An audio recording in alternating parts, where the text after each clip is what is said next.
ব্যবস্থা রাখবো না, ধ্বংস করবো, শুধু আপনাদের সাথ চাই। রাজি আছেন তো নাকি? সাথ দেবেন তো আমার?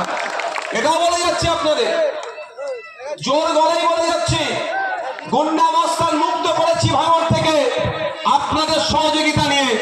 আগামী দিনে ভাঙড়ে নতুন করে গুন্ডা মস্তান তোলাবাজের জন্ম আমি দেব না। আপনারা সাথ দেবেন তো আমার? কোনো কথা বলে ফ্রেশ ভাবে চলবো।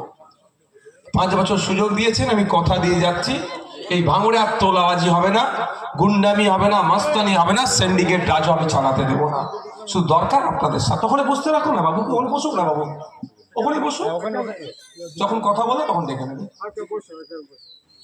আপনাদের বলবো, আপনাদের বিধায়ক হিসাবে আপনাদের সামনে এসেছি।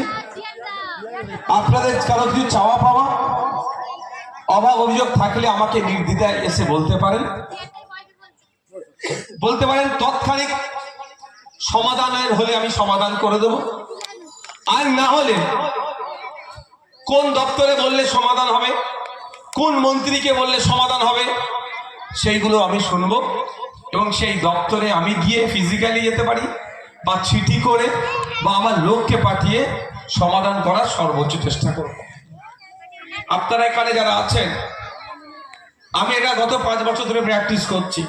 আমি এখানে চাইলে 2000 লোকের প্রোগ্রাম করতে পারতাম, কিন্তু আমিও কাজ করি না, কারণ এটা জনসংযোগ। এই বুথের এলাকার লোকের সাথেই কথা বলতে হবে।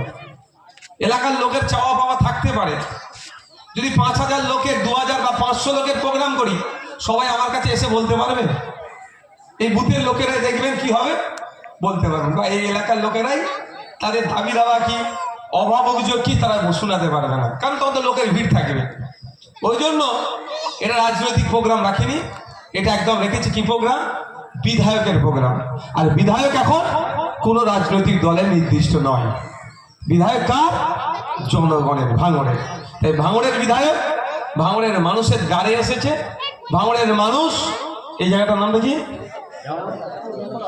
বেওতা পুরাতন পাড়ার কত নম্বর বুথ, 819 নম্বর বুথে এসেছি, 18 নম্বর বুথে এসেছি।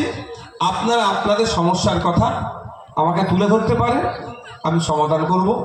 পরিশেষে আবারও আপনাদেরকে একবার, যারা ভাঙড় বিধানসভার কমরেড আছেন, সিপিআইএম এর যারা নেতৃত্বরা আছেন, কর্মীরা আছেন, যারা আমাদেরকে সহযোগিতা করেছেন, তাদেরকে ধন্যবাদ জানাই। আইএসএফ এর অঞ্চল নেতৃত্ব, তাদেরকে ধন্যবাদ জানাই। সাথে সাথে ভাঙড়ের মানুষকে ধন্যবাদ জানাবো যে দ্বিতীয়বারের জন্য আমাকে আবার রাজ্যের, শুধু ভাঙড় নয়, রাজ্য স্তরে কোনো অন্যায় হলে লড়াই করার মতো জায়গা আপনারা করে দিয়েছেন, অর্থাৎ আইনসভার মধ্যে পাঠিয়েছেন। আপনারা যদি না পাঠাতেন, আপনারা বুঝুন তো, 80টা জায়গায় 81টা বিধায়ক হতো তৃণমূলের, তাই তো?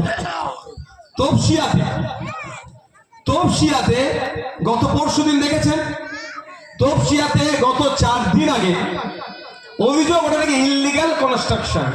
হতে পারে ইললিগাল, আমি ধরে নিচ্ছি তর্কের খাতিরে, কিন্তু ইললিগাল কনস্ট্রাকশনকে ডেমোলিশ করার জন্য, ভাঙার জন্য ইললিগাল ওয়েতে হয় না, তার জন্য নির্দিষ্ট গাইডলাইন আছে। 2024 সালের 12ই নভেম্বর সুপ্রিম কোর্টের জাস্টিস বি.আর. গাভাই স্যার আর বিশ্বনাথন স্যার, জাস্টিস বিশ্বনাথন স্যারের একটা ভার্ডিক্ট আছে, একটা অর্ডার আছে। অর্ডারে বলা আছে, যদি কারো ইললিগাল কনস্ট্রাকশন বাড়ি এই জন্য ভাঙা ভাঙের কিছু থাকে, অ্যাটলিস্ট 15 দিন আগে তাকে নোটিশ করতে হবে।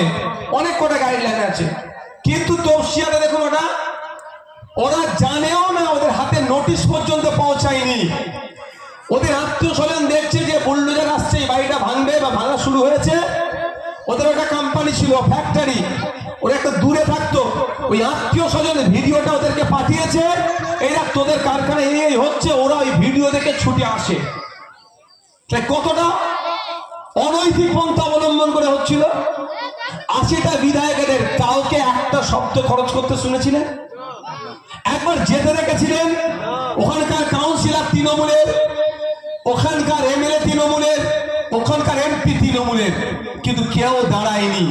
সেই তাদের সামনে দাঁড়ালো কে? ভাঙড়, যাকে জিতিয়ে বিধানসভার মধ্যে পাঠিয়েছে।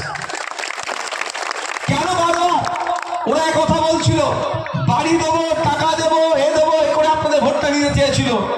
ওরা জানে এক নওশাদ সিদ্দিকী ওদের 293টার উপরে ভারী পড়ে যাবে। তখন এখন কিন্তু এক নেই, আমরা এখন কটা হয়েছি, 2 হয়েছে। বাম আর আইএসএফ এখন 2 হয়েছে। মোস্তাফিজুর রানাদা দমকল থেকে আর ভাঙড় থেকে আপনাদের ভাইজান। বিধানসভায় আমরা বুঝে দেবো, আপনারা নিশ্চিন্ত থাকবেন।